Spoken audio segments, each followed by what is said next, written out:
ராஜா, நம்ம எதிர்பார்த்த மாதிரியே ஒரு கிட்னி மேட்ச் ஆகிருக்கு. டோனர் கிட்ட உங்கள் நிலைமை பற்றி சொன்னேன், ஒத்துக்கிட்டாங்க. நம்மளால் முடிஞ்சது கொடுக்கலாம். Blood group, cross matching test உட்பட 13 டெஸ்ட் உங்கள் ஒய்ஃபுக்கும் 15 டெஸ்ட் கிட்னி கொடுக்குறவங்களுக்கும் எடுத்தாச்சு. எல்லாமே பக்கா மேட்ச் ஆகுது. அப்புறம் உடனே ஆப்ரேஷன் ஆரம்பிச்சிடலாம்ல சார்?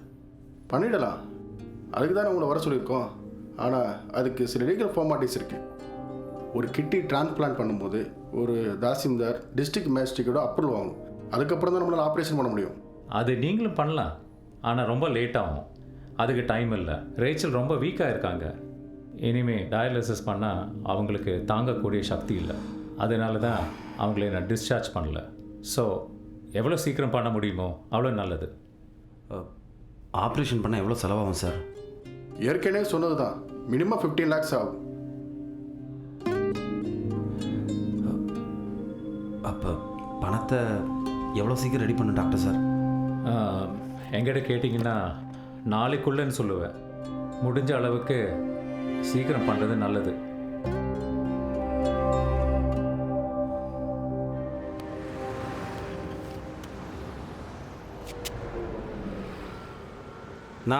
ராஜாண்ணா.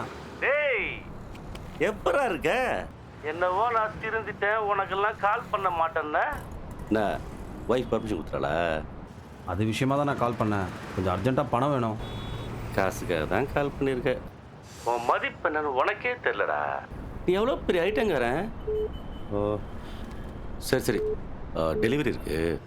2 நாள் செம்ம பிஸி. நானே உனக்கு திரும்பி கூப்பிட்றேன். ஓகேவா? நான்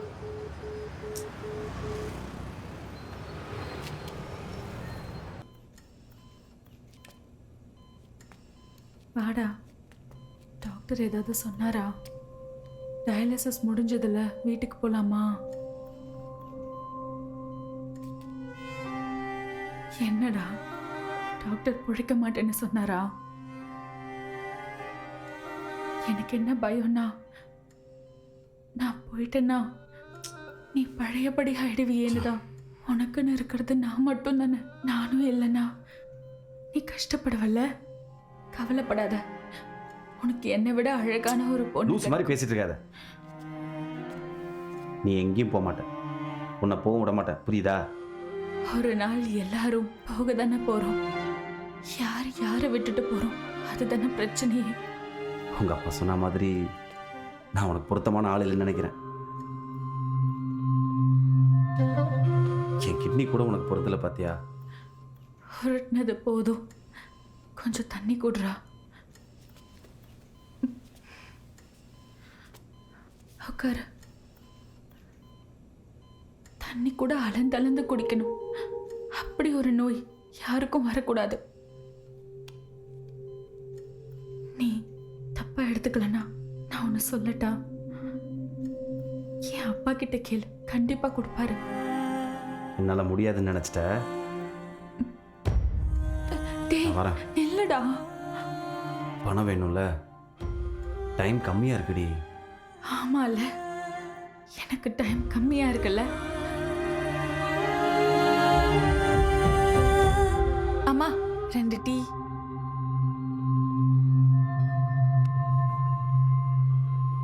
சார். ஏய் நிறுத்துறா. நீ என்ன சொல்ல வரன்னு எனக்கு தெரியும்டா, ஆனால் அதுக்கு நான் சம்மதிக்க மாட்டேன். எந்திரா. அப்பா நீ சும்மாரு. இங்கே என்ன நடக்குதுன்னு எனக்கு தெரியாதுன்னு நினைக்கிறியா? எனக்கு எல்லாம் தெரியும்டி.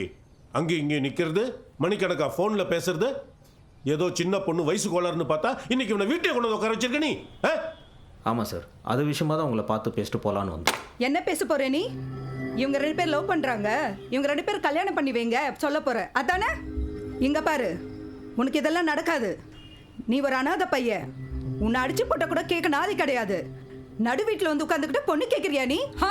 அம்மா கொஞ்சம் நிறுத்துறியா? ஏய் முதல்ல நீ நிறுத்துறி. வாய்க்கு வந்தபடிலாம் பேசிக்கிட்டு.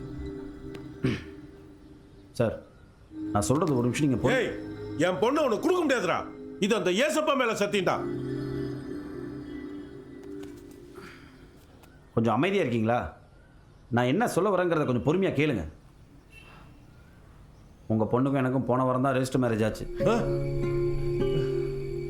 அதை சொல்லத்தான் வந்தேன். ஐயோ ஆண்டவரே, இந்த பாவி முண்டை ஏய். பண்ணிருக்கா பாருங்க. என்ன இப்படி பண்ண, என்ன இப்படி பண்ண? எப்படி பண்ணிருக்கா பாருங்க.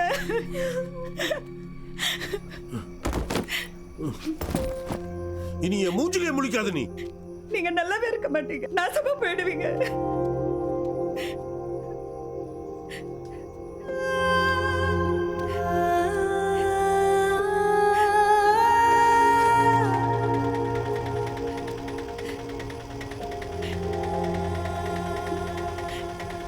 எப்படி போறா பாருங்க, நம்மளை விட்டுட்டு. ரேச்சலுக்கு ஒன்றும் ஆகாதுடா, நீ கவலைப்படாது. எடுத்துக்கோங்கண்ணே.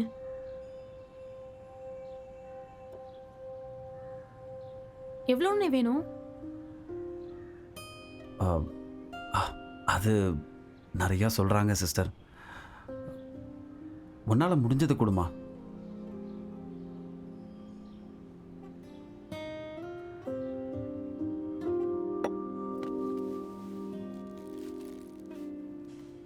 தேங்க்ஸ்மா. டேய் இருக்கட்டும்டா, உனக்கா இது கூட பண்ண மாட்டோமா? பாருங்க. அண்ணே, அந்த ஆட்டோ சாவியை மட்டும் வச்சுட்டு போறீங்களா?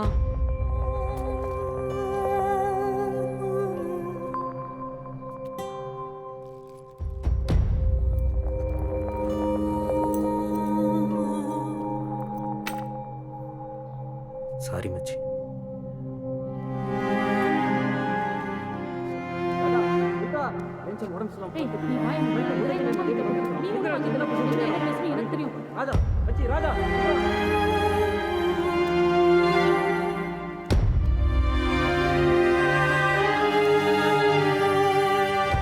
மச்சான் ஒன்றும் இல்லடா, கொஞ்சம் பணம் தேவைப்படுது. அது ஏன் தயங்குற? சொல்லுமாமே, எவ்வளோ வேணும்? ஜிபே பண்ணி விட்றேன். ஒரு 15 லட்ச ரூபா வேணும் மச்சான். எது 5 லட்சமா? டேய், அவள்லாம் நான் வர்த்துலடா.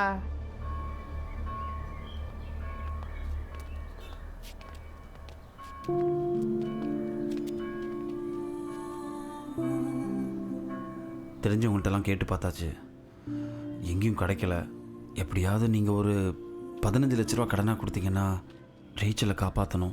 எங்க முன்னாடி இப்படி வந்து நிக்க உனக்கு வெக்கமல்ல? வெக்கமாக தான் இருக்குது. என்னானாலும் உங்கள் முன்னாடி நிற்கக்கூடாதுன்னு ரோசமாக தான் இருந்தேன். ஆனால் அதை வச்சு நான் என்ன பண்ணுறது? நான் அசிங்கப்படுறதோட ரேச்சல் பொழைக்கணும் சார். நாங்கள் அசிங்கப்பட்டதை விட நீ பட்டுட்ட. அவ உன் கூட வந்ததுக்கு இத்தனை நாள் வாழ்ந்ததே பெரிய விஷயம். ஜீசஸ் சும்மா வாடா சொன்னாரு, பாவத்தின் சம்பளம் மரணம்னு. பாடி வந்துட்டான் பேசுறதுக்கு.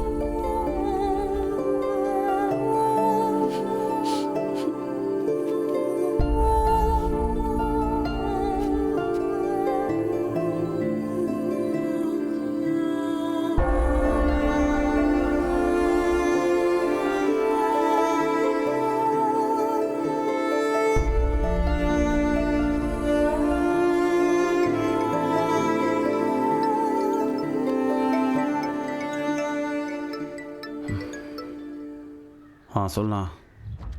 ராஜா, ஒரு வேலை இருக்கு, டெலிவரி பண்ணுறியா? காசு தருவியா? தேவைகள் தான் அறத்தை தீர்மானிக்குதுன்னு நீங்க எப்படி சொல்லலாம்? பை ராஜா. வணக்கம் பாஸ், டெலிவரியா? சுத்தி வரதுல இருந்து சாப்பிடுற வரைக்கும் கொஞ்ச நேரம் மூடிட்டுறோம். அவர் மாதிரி சர்வாதிகாரம் தானே. டேய், இது என்ன கத்தினேக்குது? சரி, ஆஃப் பண்றா. இதெல்லாம் எப்போ நிப்பாட்ட போறீங்க? உனக்கு புரியாததை சொன்னா கத்துற மாதிரி இருக்கும்ல. உனக்கு மட்டும் புரிஞ்சிச்சாக்கும். இது பாவம்டா, கடவுளுக்கே அடுக்காது. இந்த உலகத்திலேயே கடவுளா இருக்கிறது தான் கொடுமையான வேலை. அது சரி. கடவுள் பாவண்ணா. 2 பேர் கும்பிடுவானுங்க, 2 பேர் திட்டுவானுங்க. திடீர்னு பார்த்தா அதே கடவுளை திட்டு போயிடுவானுங்க. இதில் கொடுமை என்ன தெரியுமா? இது எல்லாத்தையும் பார்த்துட்டு பார்க்காத மாதிரி இருக்கிறது தான் பெரிய கொடுமையே. என்னடா சர்க்காசமா? சர்க்காசம் இல்லை மச்சி, ராஜா சொல்றதா ரியலிசம். பொத்து ஓவரா பேசியாச்சு, கொஞ்சம் மூட்றியா? நான் பேசுறத வேணா நிறுத்தலாம், ஆனா ஊர் வாயை நிறுத்த முடியாது. கேட்டுக்க, உனக்கு தான். என்ன ஊர்வலமா போற? எப்போ டெலிவரி பண்ணணும்னு எனக்கு தெரியும். இந்த கட்டுரைக்கு இப்படி ஒரு வரவேற்பு கொடுப்பீங்கன்னு நான் எதிர்பார்க்கவே இல்லை. அதிகாரத்துக்கு எதிரான பேராயுதமே நம்மளுடைய அழுத்தமான எழுத்தும் பேச்சும் தான். இதை நம்ம பெரிய இயக்கமா வளர்த்து எடுக்கணும். அதுக்கப்புறம் பெண் தோழர்களுக்கு நான் ஒன்று சொல்றேன், நம்மளை புனிதப்படுத்துற எந்த தத்துவமும் நமக்கு தேவையில்லை. நம்மளை புனிதப்படுத்துறேன்னு சொல்ற எல்லாரையுமே நம்ம சந்தேகப்படணும். மனிதர்களை புனிதப்படுத்துறதை விட மனிதப்படுத்துறது தான் முதல் தேவையா இருக்கு.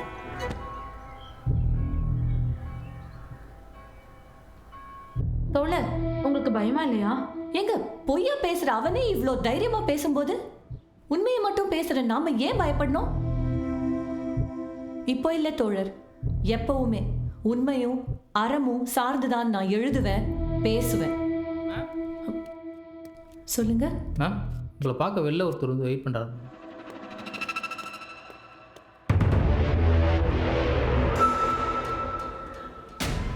சொல்லுங்க தோழர், நான் தான் கௌரி.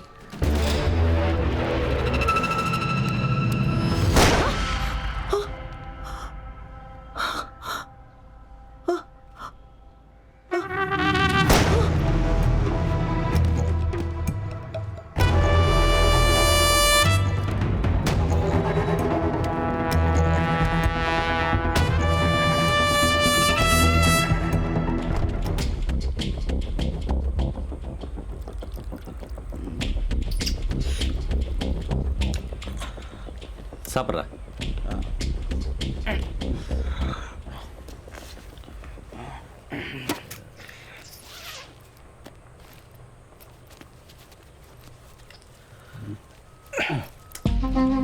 ஓப்பம்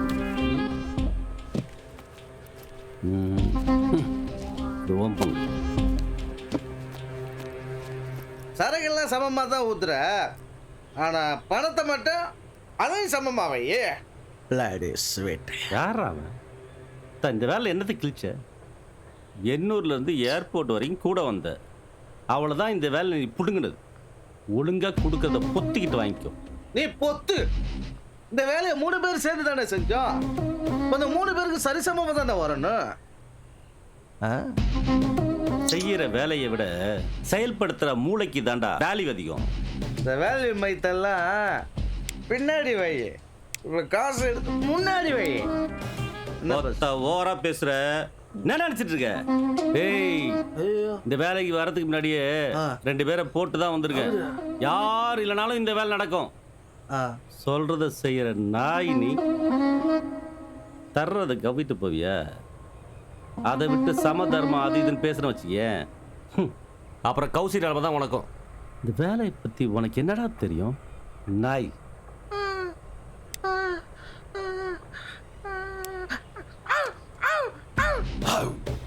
நான் செய்யற வேலைய நாய் செய்யும், நீ செய்யற வேலைய நாய் கூட செய்யாதடா நாய். என்ன பாஸ்? ஆமா, அதுக்கு அறிவு அதிகம் வேணும்ல.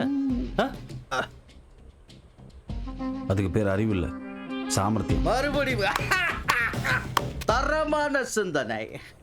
கொத்த ஓர பேசுற இதே மாதிரி பேசுறது வை, கொத்த போட்டு தட்டு போயிட்டே இருப்பேன். புரியுதா?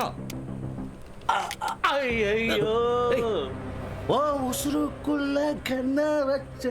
ஐயோ, ஏய் ஏதுரா கண்ணு? சரிக்கு பிடிக்கிற கையி கண்ண பிடிக்குதா? டெலிவரி பண்றியான்னு கேட்டேன். ஐயோ, அதெல்லாம் பண்ண முடியாதுன்னு புடிங்கி மாதிரி சொல்லிட்டு அச்சுவே. ஆமாண்டா, கிளம்பத்தான் போறேன், அதுவும் பணத்தோட. என்னாச்சு பாஸ்? இது கொஞ்சம் பார்த்து சொல்லு. என்ன? ஏய், அது மட்டும் கழிச்சு போடு சீக்கிரம். டேய்,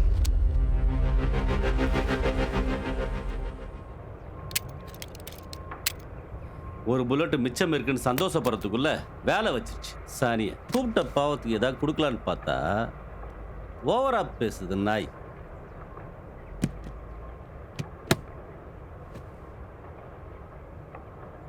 தேவைகள் தான் அர்த்தத்தை தீர்மானிக்குது. சரி, வண்டி எடு. எனக்கு இந்த பணம் வேணும். என்னது? என் பொண்டாட்டி ஹாஸ்பிட்டலில் இருக்கா, 2 கிட்னி வேலை செய்யலை, சாக கிடக்குறான். எனக்கு இந்த மொத்த பணமும் வேணும். நீ எப்போ கூப்பிட்டாலும் வந்து வேலை செய்கிற, ஒரு காசு தர வேணாம். இப்பெல்லாம் நீ ஒரு கதை சொன்னா நான் நம்பிடும்னு நினச்சியா? கொடுக்குற காசில் முழு உசுரை காப்பாற்ற முடியலன்னா அரை உசுரை காப்பாற்று. வண்டியர்றா.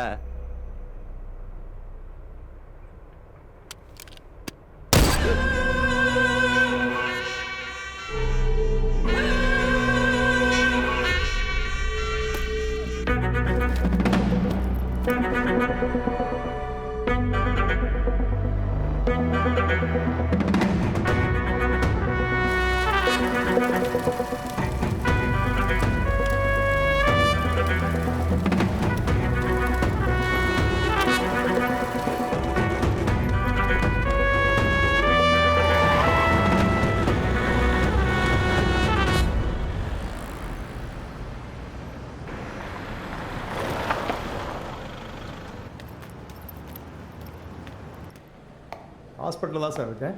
என்கொயரி பண்ணிவிட்டு சொல்கிறேன். ஆமாம், அந்த ரிசப்ஷனில் தான் இருக்கேன். Okay sir. நேம் லிஸ்ட்டு பார்த்துட்டு நான் உங்களுக்கு பேசுகிறேன் சார். டாக்டர் முருகனை பார்க்கணும்.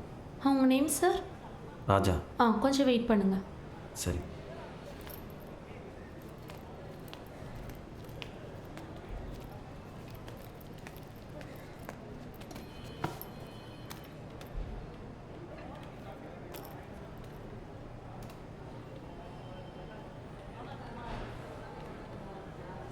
சரி sir.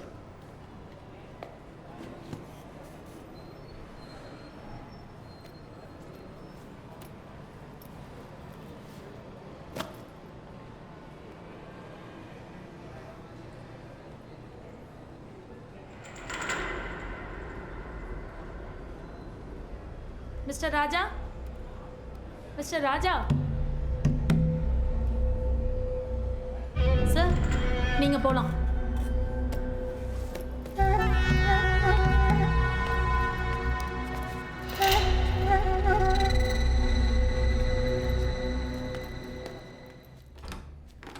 Okay, call you back. Doctor, நீங்கள் கேட்ட மாதிரியே படத்தை எடுத்துகிட்டு வந்துட்டேன் சார். ஆப்ரேஷன் உடனே ஆரம்பிங்க டாக்டர்.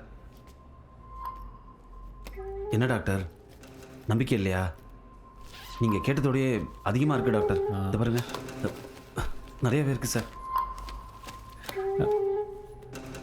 ராஜா, ஐம் சாரி, என்ன சொல்கிறேன்னு தெரியல. டாக்டர், ரேச்சலுக்கு நத்திங், டோனர் இறந்துட்டாங்க.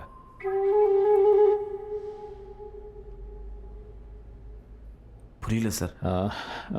ரேச்சலுக்கு கிட்னி டொனேட் பண்ணுற இருந்த கௌசியை காலையில் யாரும் சுட்டுட்டாங்க.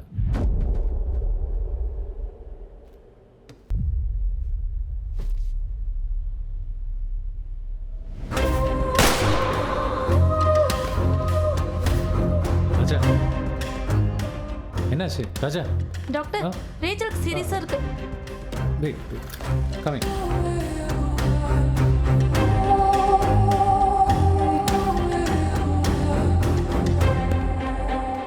செய்திகள். பிரபல எழுத்தாளரும் சமூக ஆர்வலருமான கௌஷியை மர்ம நபர்கள் சற்று நேரத்திற்கு முன்பு துப்பாக்கியால் சுட்டுக் கொண்டுள்ளனர். இச்சம்பவம் மக்கள் மத்தியில் பெரும் பரபரப்பை ஏற்படுத்தியுள்ளது. இதனையடுத்து போலீசார் தீவிர விசாரணை மேற்கொண்டு வருகின்றனர். சென்னையில் துப்பாக்கி கலாச்சாரம் பெருகிவிட்டதாக எதிர்க்கட்சி தலைவர் குற்றச்சாட்டு. இதற்கு பதிலளித்த உதவி ஆணையர் நரேஷ்குமார் விரைந்து நடவடிக்கை எடுக்கப்படும் என்று உறுதியளித்துள்ளார்.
ஹவுசிங் மர்டர் அக்யூஸ்டோட காரு டீ ஹாஸ்பிட்டலில் இருக்கிற தகவல் வந்திருக்கு.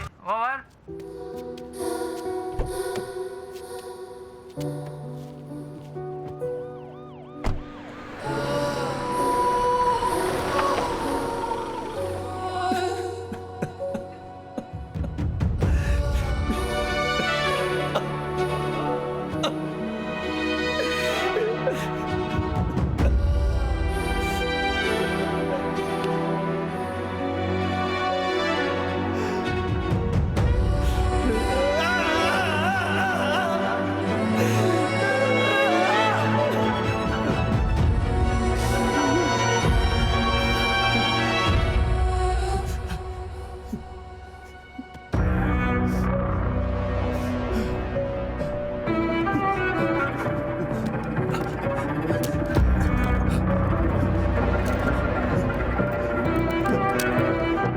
ஒரு புல்லட் மிச்சம் இருக்குன்னு சந்தோஷப்படுறதுல வேலை வச்சு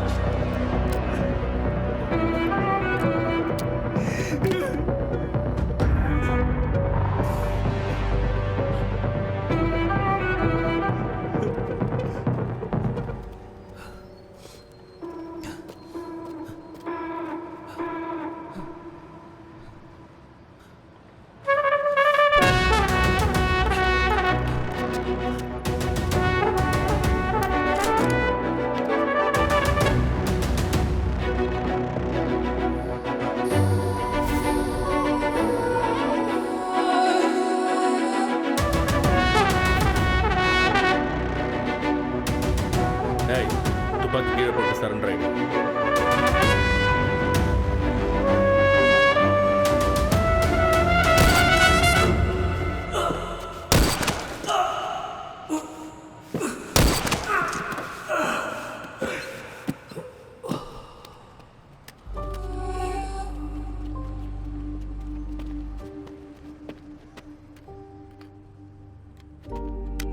சார் கன்னில் புல்லட்டே இல்லை சார்.